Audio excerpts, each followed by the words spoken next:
Oh, ayan, yan na yan. Well tuned. So, sa nakita nyo, maayos na yung takbo niya.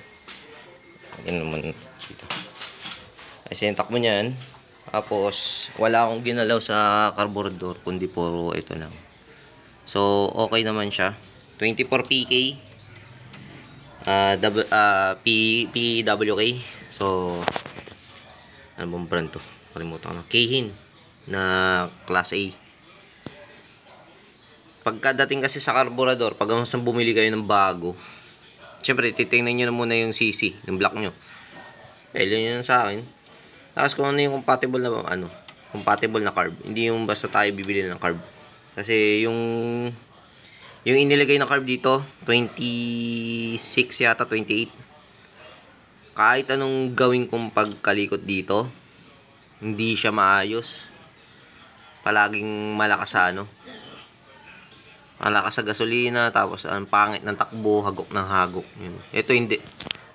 Timano pagka arangkada agad. Tapos, ano pa ba? Nilagyan ko ng washer yung iba.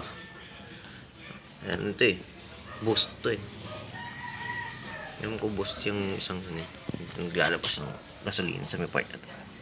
Although, linisan ulit. Sorry. Ayan, sa part na yan. Although, linisan ko ulit. Ayan yung boost niya. Sa ibabaw. Lalabas ang gasolina yun. May butas yan. Lalabas ang gasolina yan dyan. Linisin ko na naman. Madumi. Tapos, ito naman ang isa pang problema. So, ito, 12 volts, 15, 12 volts na 5 watts. 12 volts sa 5 watts. Ito, putol Pondedo. Ayan, pondedo siya. Tingnan natin. Makita ka.